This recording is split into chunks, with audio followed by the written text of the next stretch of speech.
जय हिंद दोस्तों, स्वागत है आप सभी का एक बार फिर से BK study corner YouTube channel में। आइए मेरे भाई, आप सभी डीएलएड स्टूडेंट के लिए लेकर आ गए आपका अगला पीवाईक्यू प्रैक्टिस सेट। और ये है प्रैक्टिस सेट 21वां 9/4/2024 का सेकंड शिफ्ट वाला ये पेपर है, ठीक है।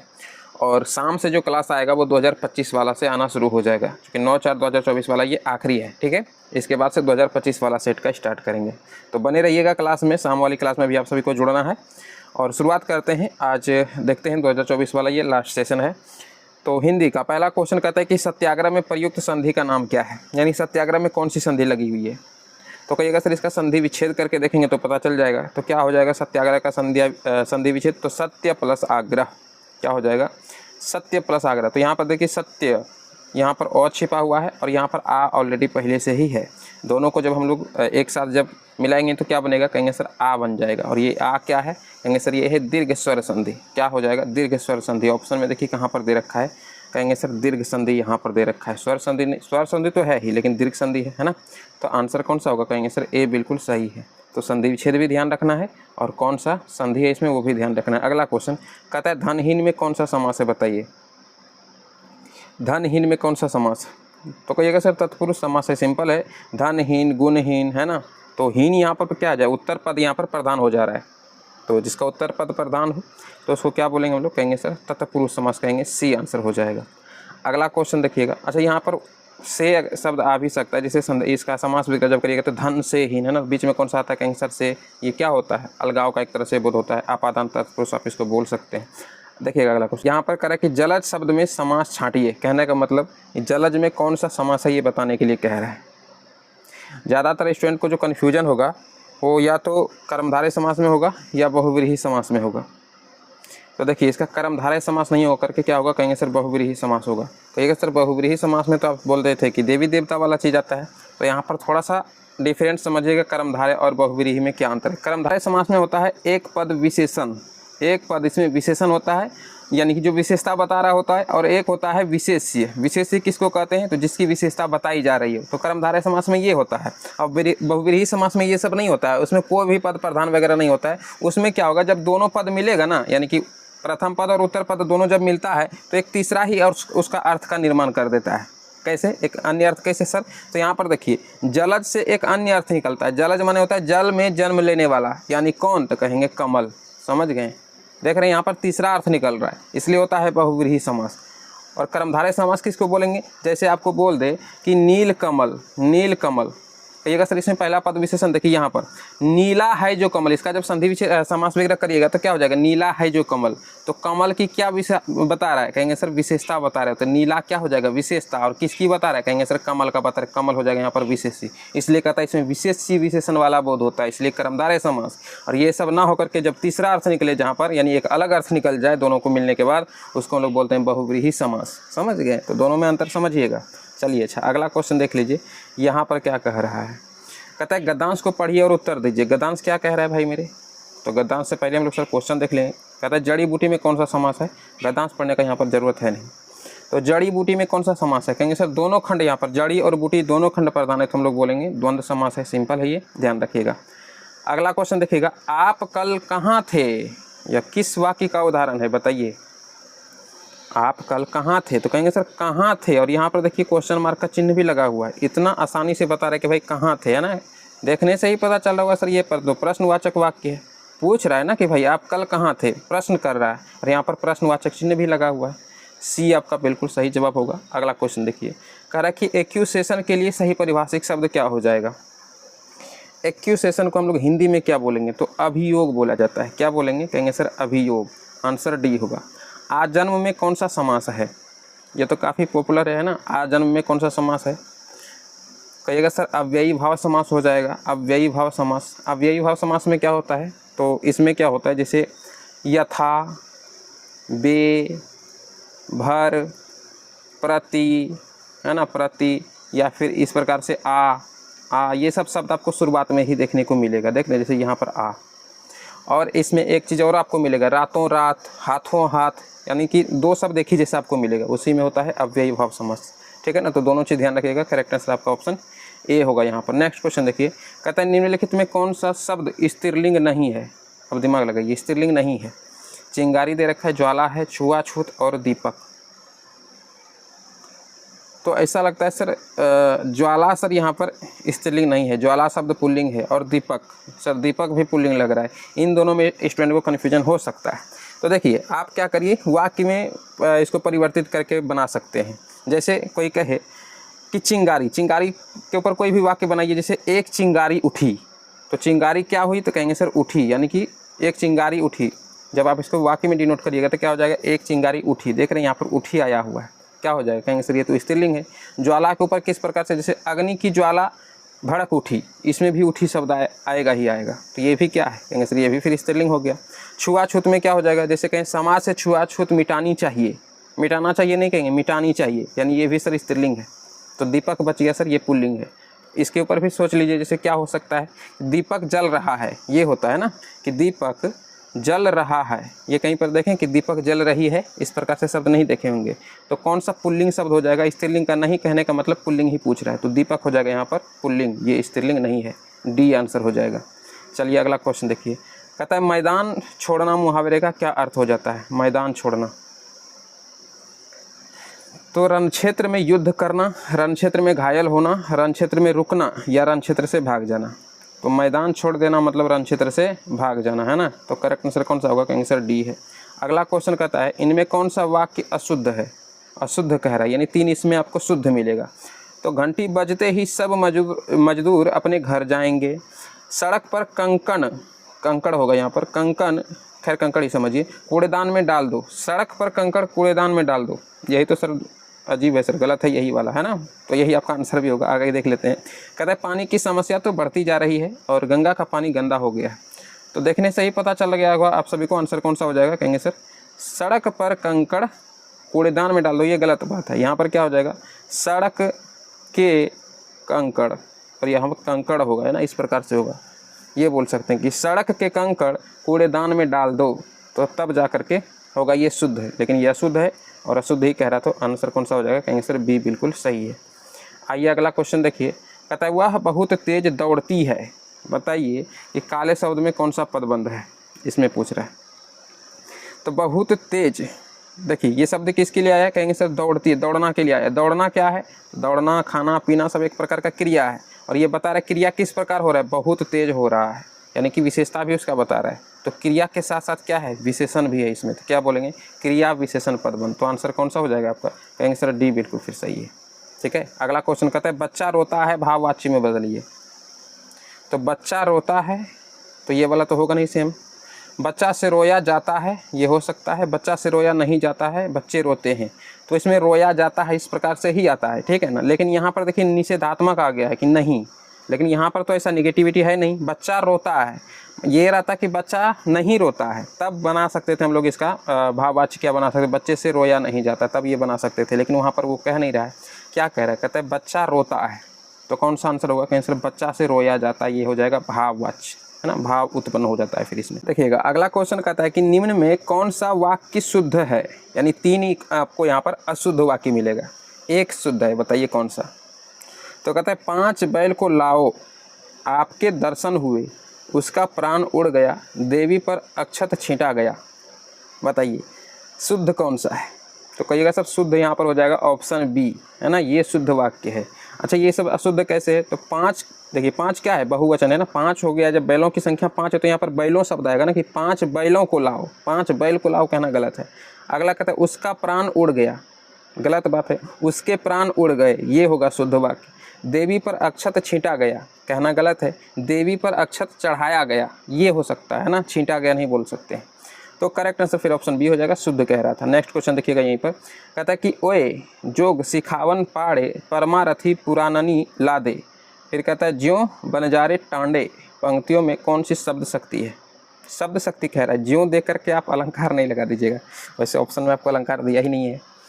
तो अगर आपसे पूछा जाए कि यहाँ पर अलंकार कौन सा हो जाएगा, तो ज्यों शब्द आया है, आप तुरंत कहिएगा सर यहाँ पर उत्प्रेक्षा अलंकार है। लेकिन आपसे पूछा गया है यहाँ पर शब्द शक्ति। तो वैसे भी आपको पिछले क्लास में एक बार बताएं कि जहाँ पर लाइन का अर्थ समझ में नहीं आ रहा है, वो थोड़ा है ना अजीब सा लग रहा होगा कि सर ये क्या बोल रहा है इसमें, तो समझ लीजिए वहाँ पर ना व्यंजना शब्द शक्ति उसका एक विशेष अर्थ जरूर निकल रहा होगा, है ना, तभी जा करके आपको व्यंजना लगाना है। और अर्थ यदि समझ में आ जाएगा फिर तो आप आराम से छाट लीजिएगा क्या विधा होगा कि लक्षणा होगा। देखिए यहाँ तक्षणा कह दिया है ना, तो आंसर यहाँ पर हो जाएगा, कहेंगे सर बी बिल्कुल सही है। अलंकार पूछता तो उत्प्रेक्षा सही है। नेक्स्ट क्वेश्चन पर आ जाइए। देखिए कहता है अब तो सूर्य भी सिर पर आ गया है।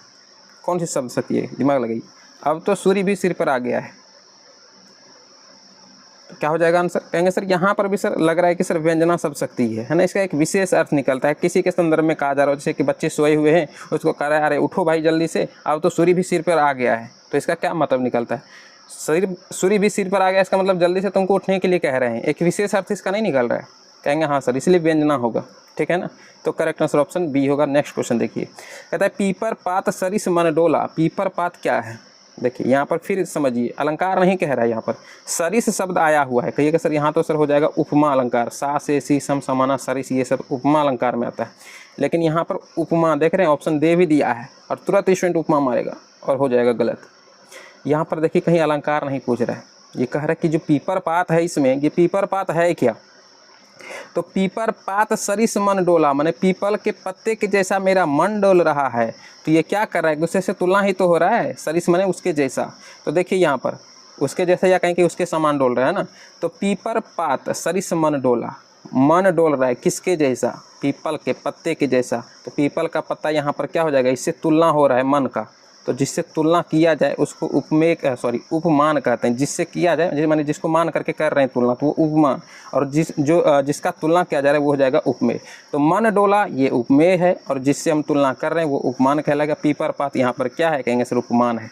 समझ गए, अलंकार कौन सा होगा, तब तो उपमा अलंकार होगा ही। तो आंसर आपका क्या निकल जाएगा, कहेंगे सर यहाँ पर उपमान है, तो सी आंसर हो जाएगा। समझ गए ना, तीनों यहाँ पर एक तरह से देख सकते हैं, तीनों आंसर इसी के अकॉर्डिंग आंसर ही है, अलग अलग बस क्वेश्चन पे यहाँ पर पकड़ पाना है, क्वेश्चन क्या है क्या रहा है यहाँ पर। चलिए आइए अगला क्वेश्चन देखिए, कहता है क्षमा शोभती उस भुजंग को या उस भुजंग की जिसके पास गरल हो। कौन सा अलंकार है भाई बताइए, क्षमा शोभती उस भुजंग को जिसके पास गरल हो। तो देखिए भुजंग का मतलब यहाँ पर क्या होता है, देखिए भुजंग का माने होता है सांप, भुजंग का मतलब सांप होता है। गरल माने क्या होता है, गरल माने सर होता है विष, गरल माने क्या होता है, विष होता है। तो कहने का मतलब ये है किसी अन्य के प्रति यदि कोई बात कहा जाए ना, यहाँ पर कह रहा है क्षमा शोभती उस भुजंग को, मतलब क्षमा उस सांप को शोभता है जिसके पास विष हो। तो ये सांप के लिए शब्द नहीं है, ये इंसान के लिए शब्द है कि भाई क्षमा उसको शोभता है जिसके पास जो शक्तिशाली हो, जो ताकत हो। कोई गरीब और लाचार आकर के कहे कि भाई हम चाहो तुमको माफ़ किए, ये सूटेबल नहीं लगता है ना।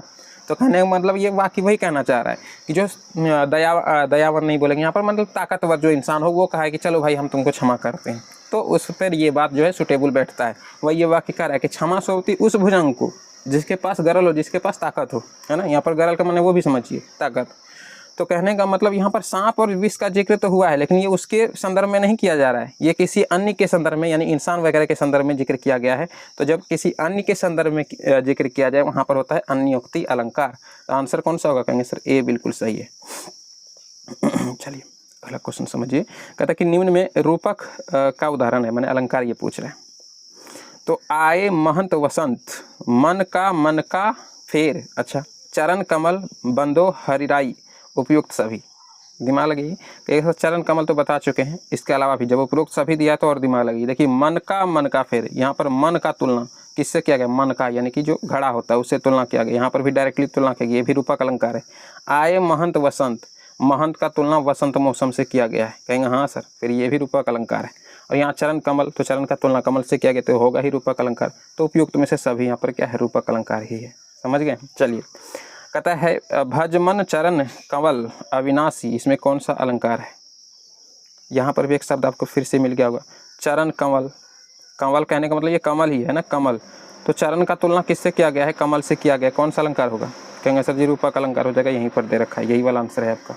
अगला क्वेश्चन देखिए, कहता है पिया सो कहिउ संदेशड़ा, हे भौरा हे काग, सो धनी विहिर जरी मुई, तिहंक धुआं हम लाग।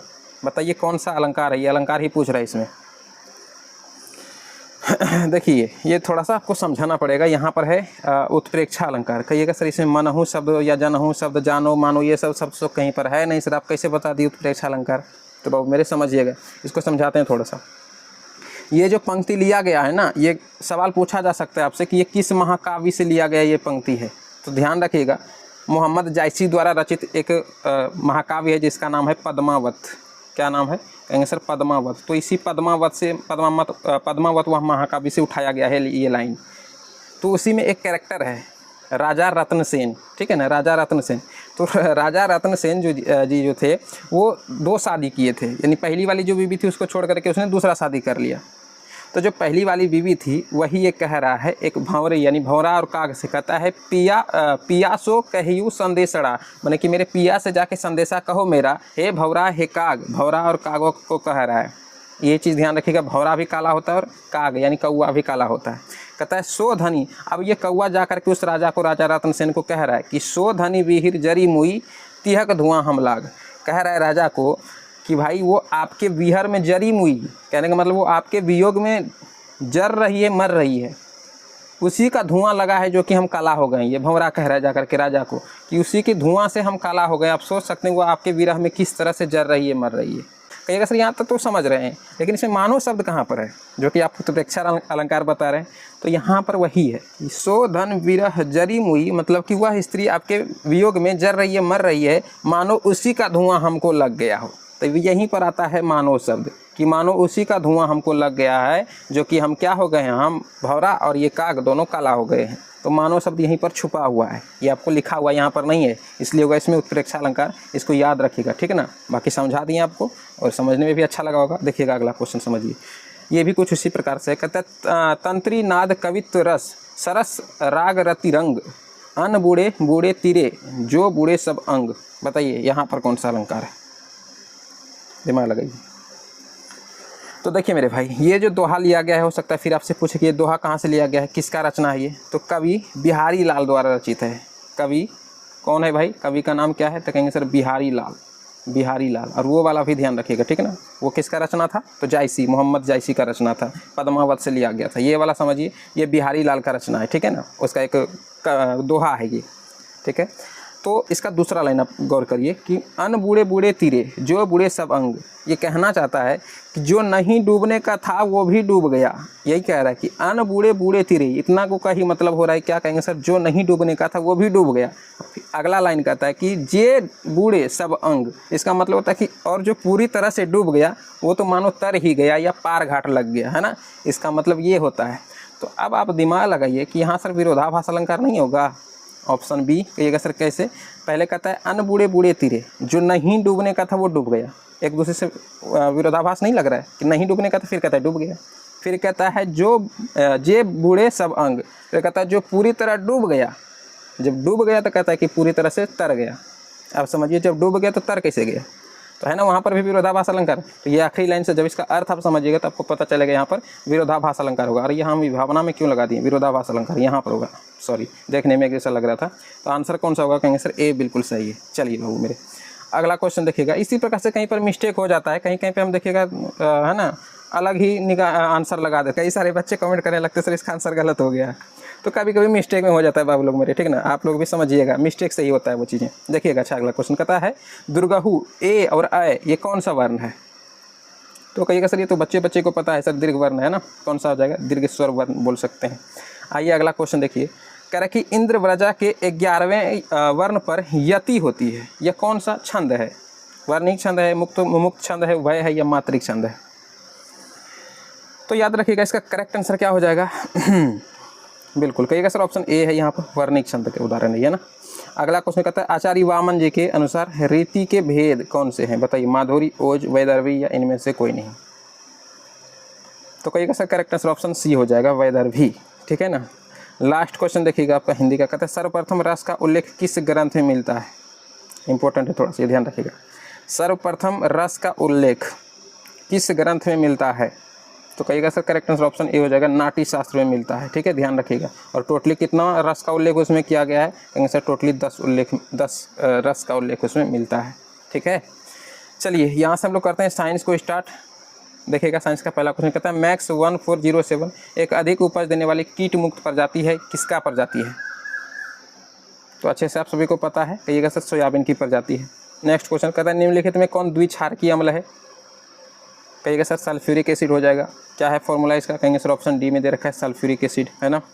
अगला क्वेश्चन देखिएगा, मतलब 2 आयन देता है ना, 2 H+ आयन देता है, उसी को 2 क्षारकीय अम्ल कहते हैं पानी में मिलाने पर, तो यही होगा आंसर। अगला देखिएगा, कहता है किस तत्व का निम्न क्वथनांक होता है, यानी क्वथनांक निम्न होता है, कम होता है, ये कह रहा है। सोडियम है, क्लोरीन है, कैल्शियम है, हीरा है, बताइए। तो कहिएगा सर सी आंसर हो जाएगा कैल्शियम का। नेक्स्ट क्वेश्चन यहीं पर कहता है NH3 में नाइट्रोजन की संयोजकता कितनी होती है, नाइट्रोजन का संयोजकता पूछ रहा है।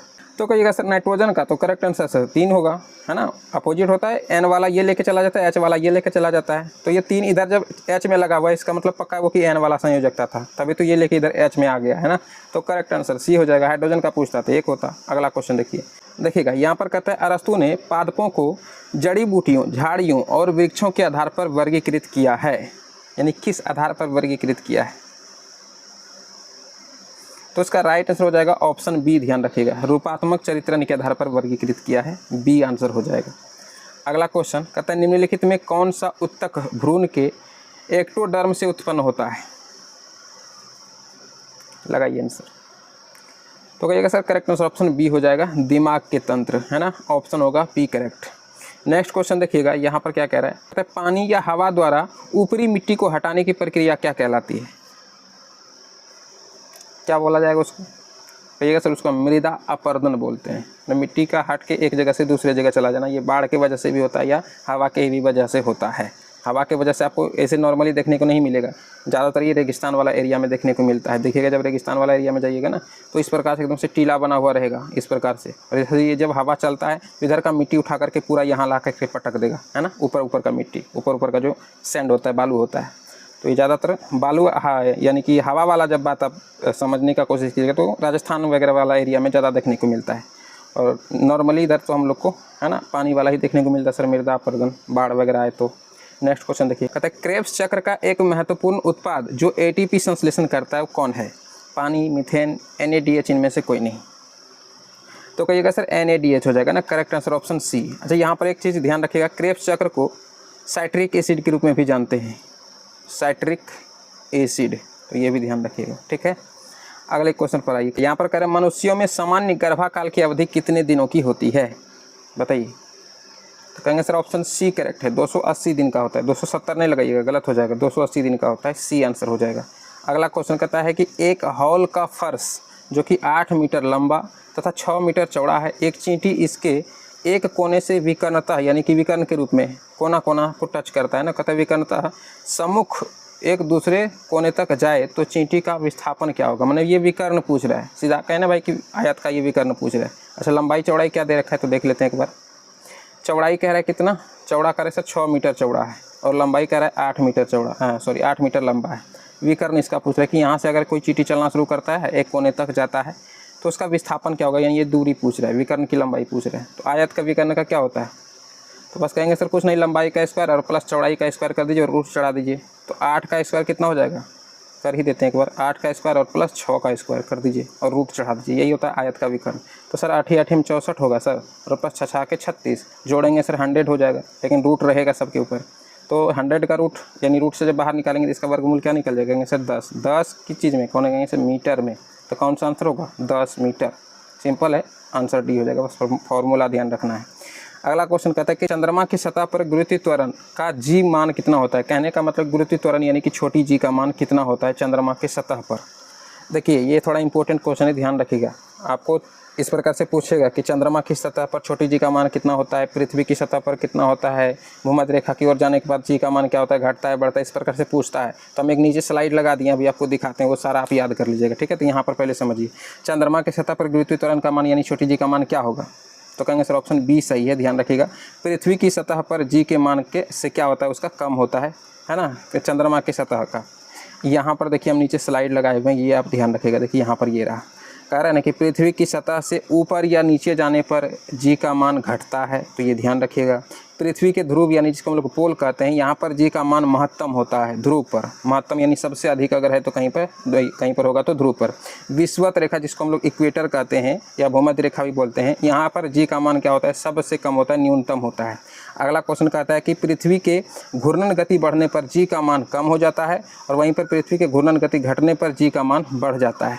तुलनात्मक रूप से जो क्वेश्चन किया गया है वो यहाँ पर किया गया है, इन सब से हट के किया गया है, इसलिए आपको ये भी ध्यान रखना है। कहाँ गया क्वेश्चन, है ना, ये वाला क्वेश्चन, तो ध्यान रखिएगा इसको भी। चंद्रमा के सतह पर गुरुत्वीय त्वरण का मान जो है वो पृथ्वी की सतह का जो मान है उससे कम होता है। तो करेक्ट आंसर क्या होगा, कहेंगे सर जी बी बिल्कुल सही है। तो सारा ध्यान रखिएगा, छोटी जी वाला इंपॉर्टेंट है थोड़ा। अगला क्वेश्चन देखिए, यहाँ पर कह रहा है कि एक पारा बैरोमीटर में यदि पारायुक्त ट्यूब जो है झुकी हुई है तो पारा स्तंभ की ऊर्ध्वाधर ऊंचाई घटेगी, समान रहेगा, या फिर स्तंभ की लंबाई ट्यूब में बढ़ जाएगा, या एक से अधिक विकल्प यहाँ पर सही है। तो ये वाला आप सभी को करा चुके हैं। यहाँ से आंसर बी हो जाएगा। यहाँ पर पारा स्तंभ की ऊर्ध्वाधर ऊंचाई समान रहेगी, बी होगा बिल्कुल आपका सटीक जवाब। अगला क्वेश्चन कहता है बाहरी कान क्या कहलाता है, ये भी आप सभी को करा चुके हैं। कहेगा सर जी कर्ण पल्लव कहलाता है, यहीं पर दे रखा है, तो यही वाला आंसर होगा। अगला क्वेश्चन कहता है उत्तर भारत में शीतकालीन के दौरान वर्षा का मुख्य कारण क्या है। उत्तर भारत ये कह रहा है, बताइएगा। तो कहेगा सर आंसर ए हो जाएगा, पश्चिमी विक्षोभ के कारण। कौन सा, पश्चिमी विक्षोभ के कारण, ए आंसर हो जाएगा। अगला क्वेश्चन ये तो आप सबको करा चुके हैं, ध्यान रखिएगा। नेक्स्ट देखिए, कहता है कि पेड़ पौधा के विकास के लिए, इसको थोड़ा बड़ा कर लें क्या, देखिएगा। कहता है पेड़ पौधों के विकास के लिए कौन सी हवा जरूरी है। बताइए, तो कार्बन डाइऑक्साइड, नाइट्रोजन, हीलियम या ऑक्सीजन, क्या हो जाएगा आंसर। तो कहेगा सर सिंपल है, कार्बन डाइऑक्साइड सबसे इंपॉर्टेंट है उसके लिए, है ना, ए सही हो जाएगा। झरिया किस वस्तु के उत्पादन के लिए जाना जाता है। झरिया, चांदी, कोयला, पेट्रोलियम, सोना। तो भाई मेरे इसका करेक्ट आंसर होगा ऑप्शन बी, कोयला के लिए जाना जाता है झरिया, है ना। अगला क्वेश्चन देखिएगा, झरिया जगह का नाम है बाबू मेरे। अगला क्वेश्चन देखिए, कहते हैं बायोगैस का घटक डैश है, बताइए। बायोगैस, तो कहेंगे सर करेक्ट आंसर क्या हो जाएगा, बिल्कुल जो भी मेरे भाई सी लगा रहे हैं आप बिल्कुल सही है, मीथेन। बायोगैस का एक मुख्य घटक क्या हो जाएगा, मीथेन, CH4 इसका फार्मूला होता है। नेक्स्ट क्वेश्चन पर आइए, देखिए यहाँ पर क्या कह रहे हैं, इसको थोड़ा और इधर कर लेते हैं, छोटा ही ठीक था ना। देखिए, कहता है कि किसी परिपथ का वह गुण जो विद्युत ऊर्जा को ऊष्मा में बदल दे रहा है। भाई बताइए वो कौन सा परिपथ हो सकता है, क्या कर रहा है, विद्युत ऊर्जा को ऊष्मा में बदल रहा है। बताए हैं ना आप सभी को, सर ये प्रतिरोध में होता है, हम भले हमें दिखाई नहीं पड़ता है लेकिन कम से कम मात्रा में होते रहता है, जो कि होता है तो किस में, प्रतिरोध में होता है। कराए हैं आप सभी को, कहिएगा हाँ सर, ऑप्शन सी सही है। विद्युत चुंबकीय प्रेरण की खोज किसने की थी, बताइए।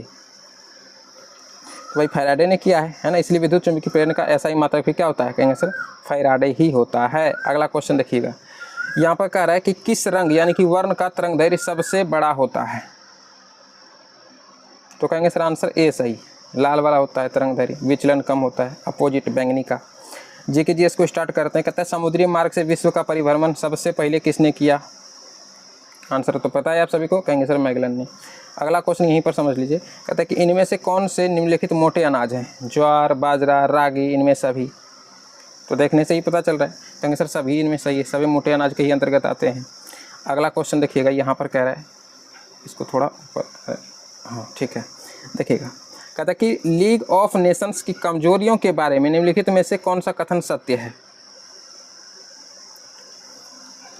तो ध्यान रखिएगा, इसका पहला कथन ही सत्य है। आर्थिक प्रतिबंध लगाने में लीग की अक्षमता से इसे पंगु बना दिया गया था। आंसर कौन सा होगा, कहेंगे सर ए बिल्कुल सही है, league of Nations. Next question देखिए, कहता है गांधी जी जो दांडी यात्रा किए हैं ये किस तिथि को आरंभ किए थे। तो करेक्ट आंसर ऑप्शन बी हो जाएगा, कहेंगे सर 12 मार्च 1930 से करते हैं, है ना। आगे चलिएगा, कहता है city of Bombay improvement trust की स्थापना कब की गई थी। कहिएगा सर सी हो जाएगा आंसर 1998 में, सॉरी 1898 में। अगला क्वेश्चन देखिए, कहता है भारतीय भूभाग विश्व के कुल भौगोलिक क्षेत्रफल का कितना % है, बताइए कितना हिस्सा है। हाँ परसेंट में ही है, बस परसेंट तोड़ करके यहाँ पर लिखा हुआ है, तो क्या हो जाएगा आंसर, बिल्कुल कहिएगा सर ऑप्शन ए सही है, आप सभी को बताए थे 0.024 हो जाएगा। विश्व की सर्वोच्च शिखर माउंट एवरेस्ट किन 2 देशों के सीमा पर स्थित है। तो कहेंगे सर नेपाल और तिब्बत की सीमा रेखा पर। सिंपल है, करेक्ट आंसर क्या होगा, कहेंगे सर सी सही है। नेक्स्ट क्वेश्चन पर आइए, राजस्थान राज्य सौर और डैश ऊर्जा के साथ बहुत ही अच्छी तरह से संपन्न क्षेत्र माना जाता है, लेकिन जल संसाधन की कमी है। ये बात तो ठीक है, लेकिन किसके किसके लिए फेमस है, सौर ऊर्जा और किस ऊर्जा के लिए, जियोथर्मल, हाइड्रो, विंड या टाइडल। क्या हो जाएगा आंसर, तो कहिएगा सर करेक्ट आंसर सी हो जाएगा, विंड यानी कि हवा के लिए जाना जाता है ना, सी बिल्कुल सही जवाब है। अगले क्वेश्चन पर आइए। कह रहा है कि मीठे पानी का लगभग 70% डैश ग्रीनलैंड और दुनिया के पर्वतीय क्षेत्रों में बर्फ़ की चादरों और ग्लेशियरों के रूप में होता है। ये होगा इसका आंसर, अंटार्कटिका, है ना। तो यहाँ पर फुलफिल करके आप देख सकते हैं कि मीठे पानी का लगभग 70% अंटार्कटिका, ग्रीनलैंड और दुनिया के पर्वतीय क्षेत्रों में बर्फ़ की चादरों और ग्लेशियरों के रूप में जाना जाता है। करेक्ट आंसर ऑप्शन ए होगा। अगला क्वेश्चन कहता है धारा 21 का संबंध किससे है, बताइए। तो क्या होगा आंसर, कहेंगे सर ऑप्शन ए सही है। वन्य जीव एवं प्राकृतिक संसाधनों के संरक्षण से संबंधित है धारा 21। नेक्स्ट क्वेश्चन देखिए। कहता है डैश का उपयोग विद्युत संयंत्रों में किया जाता है। यूरेनियम, थोरियम, वायु, जीवाश्म ईंधन। तो कहेंगे सर इसका करेक्ट आंसर हो जाएगा जीवाश्म ईंधन का यूज किया जाता है। हालांकि थोरियम पर काम चल रहा है, देखते हैं कब तक सक्सेस होता है। नेक्स्ट क्वेश्चन देखिए। कह रहा है कि हुगली औद्योगिक प्रदेश केंद्र है कहाँ पर भाई, कहेंगे सर डी हो जाएगा, कोलकाता हावड़ा बताए हैं आप सभी को। नेक्स्ट क्वेश्चन पर आइए। कहता है कि सासाराम नगर का विकास किस काल में हुआ था, मध्य युग काल में, प्राचीन या वर्तमान काल में। तो करेक्ट आंसर क्या होगा, बिल्कुल कहिएगा सर ए सही है, मध्य युग में होता है सासाराम नगर का विकास। अगला क्वेश्चन कहता है जेरूजलस्की किस देश के राष्ट्रपति थे, कहिएगा सर जी पोलैंड का था, बताए हैं। अगला क्वेश्चन देखिए। भारत के प्रथम चुनाव आयुक्त, पता है ना आप सभी को, कहिएगा हाँ सर सुकुमार से। नेक्स्ट क्वेश्चन पर आइए। कहता है बिहार में राज्यपाल, इसको थोड़ा छोटा कर लेते हैं, वाक हमको थोड़ा बड़ा लग रहा है ये, देखिएगा। कह रहा है कि बिहार में राज्यपाल विधान परिषद के कितने सदस्यों को मनोनीत कर सकता है, ये भी आप सभी को बता चुके हैं, कहिएगा हाँ सर 1/6। देखिएगा यहाँ पर कह रहा है इनमें से कौन सा अधिकार भारतीय नागरिकों को प्राप्त है, काम का अधिकार, अपनी संस्कृति की रक्षा का अधिकार, जीविका का अधिकार या वृद्धावस्था में भौतिक गारंटी का अधिकार। तो देखिए इसका आंसर होगा ऑप्शन बी, अपनी संस्कृति की रक्षा का अधिकार ये भारतीय नागरिकों को प्राप्त है।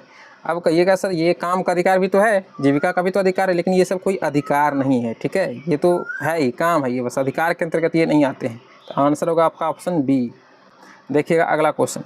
कहता है निर्वाचन में राजनीतिक दलों के लिए आचार संहिता का निर्माण और उसकी घोषणा कौन करता है, कौन करेगा, कहेंगे सर चुनाव आयोग करेगा। इधर कोयल देख रहे हैं ना, कोयल का आवाज़ आपको सुनाई पड़ रहा होगा।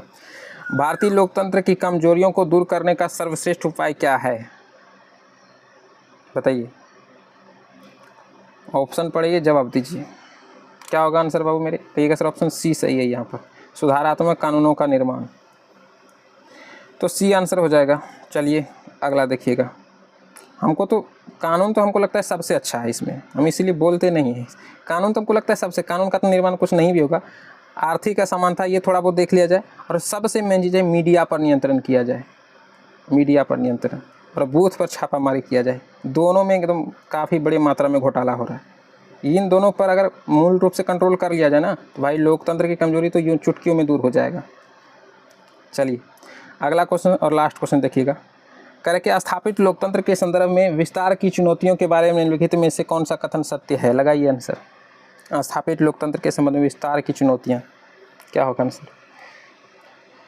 तो कहिएगा सर डी सही है, उपरोक्त में से सभी। एक एक करके पढ़िए सबको कैसे सही है। तो स्थानीय सरकारों को अधिक शक्ति सुनिश्चित करना और संघ की सभी इकाइयों तक संघीय जो है कि सिद्धांत का विस्तार करना, महिलाओं और अल्पसंख्यक समूहों आदि को शामिल करना जो कि इस चुनौती के अंतर्गत आता हो। भारत और अमेरिका जैसे अन्य लोकतंत्रों सहित अधिकांश देश इस चुनौती का सामना करते हैं। बिल्कुल सही है, करेक्ट आंसर क्या हो जाएगा, डी हो जाएगा। जहाँ पर भी लोकतांत्रिक देश है ना, तो वहाँ पर तो इन सारे विषय का सामना होता ही है। तो डी आपका आंसर हो जाएगा। बाकी आप सभी का स्कोर क्या रहा है ये कमेंट में लिखिएगा। पिछला क्लास नहीं देखें तो डिस्क्रिप्शन में प्लेलिस्ट का लिंक मिल जाएगा, ठीक है ना। और क्लास को थोड़ा शेयर वगैरह कर दिया कीजिएगा। तो मिलते हैं आपसे शाम वाली क्लास में, तब तक के लिए जय हिंद।